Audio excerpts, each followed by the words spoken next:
Ayyuhal musalloun, gens qui directement ici sur quelques recommandations pendant le mois de Ramadan, avant de terminer, eh bien vous le savez que, comme je viens de dire précédemment, ça va être très tard. Donc on dit, première des choses et on le répète, les frères et les sœurs qui viennent à la mosquée, que ce soit cette mosquée ou d'autres mosquées d'ailleurs, eh bien nous vous disons, en tout cas nous ici, il est strictement interdit de parler, même à, je ne vais pas dire à voix basse, mais à mi-voix dès que vous sortez d'ici.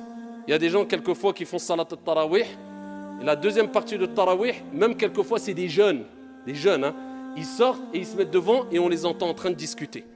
D'accord? Peut-être même ils sont dehors en train de discuter de la sunna, sans savoir qu'il fait une grosse bid'a, en sortant et en cassant la tête aux prières et aux voisins. Donc ça, on ne l'acceptera pas. Deuxième des choses, vous savez très bien qu'il y a une grosse influence pendant le mois de Ramadan.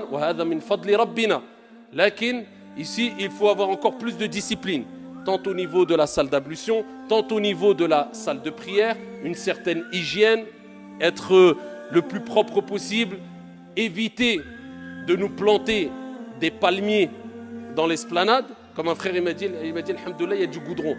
Parce que s'il y avait de la terre, on aurait eu plein de palmiers dehors. Ils prennent les dattes et akramakumullah, ils crachent. Et allez voir dehors maintenant, hein. Allez voir tous les noyaux de dattes. Vous avez vu quand je vous disais que Ramadan, l'islam c'est un comportement. On est arrivé à ce stade-là de dire arrêtez de jeter les noyaux de dattes sur l'esplanade. Et quand vous rentrez à la mosquée, essayez d'avoir les pieds propres. Je parle de manière générale, je parle pour moi aussi. Ne rentrez pas à la mosquée alors que vous sentez le poisson, parce que vous avez péché toute la nuit. On est arrivé à ce stade-là à dire ça, nous les musulmans. An-nadhafa min al-iman, mais on doit le dire. Allah, c'est comme ça, on va quoi se voiler la face, dire chouma. Ah, tu nous prends pour qui? Je parle pour moi le premier. Eh ben on est comme ça, illa man rahimallah. On manque d'éducation. Tu viens à la mosquée, tu dois être éduqué et discipliné. Mais quand vous sortez, il y a la route, il y a des passages piétons. Donc les passages piétons, c'est fait pour le bnadem, c'est pas fait pour je sais pas qui. Wallahi al-adim, plein de fois, ici, billah, watallah, j'ai vu des chiens, akramakumullah, wallah, devant ce jama', ils passaient par les passages piétons. Hana, moi je passe pour moi, hein. Wallah, combien de fois je passe, je dis, regarde, je suis même pas dans les passages piétons, la dernière fois, tu as vu un chien passer dans les passages piétons. Ah, billah alaykoum, on manque d'éducation ou pas? Le feu, alors parce qu'on sort tous, on croit que c'est notre rue.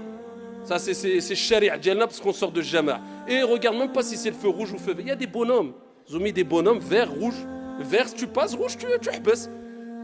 Ça, c'est une réalité. Et ça, je ne dis pas ici, je parle pour moi, hein, le premier. Après, celui qui se sent visé, bah, tant pis pour lui. Dans toutes les mosquées de France, c'est comme ça, si ce n'est pas du monde. Wallah, j'entends les mêmes discours. Mais ne vous garez pas n'importe où. Il ne faut pas que pendant le tarawih, à minuit, il y a quelqu'un qui vient et qui sonne, oui, je suis bloqué, je rentre du travail. Donc, de la discipline. La mosquée, elle a été bâtie pour qu'on soit éduqué. Regarde, on soit ordonné. Normalement, quand on sort de la mosquée, wallah, les non-musulmans doivent dire, regardez le calme, as-sakina, la sérénité chez les musulmans. Regardez l'ordre, regardez la discipline. Regardez comment ils sont. On doit donner envie. Maintenant, on fait fuir. Dès qu'on a un signe qui montre qu'on est musulman, la barbe ou un qamis, les gens ils prennent la fuite. Wallah, je les comprends. Même moi, quand je vois, quelquefois, je prends la fuite. Je dis encore eux. Alors que moi, je fais partie d'eux. Alors qu'est-ce qu'ils vont dire les non-musulmans, billahi alaykoum?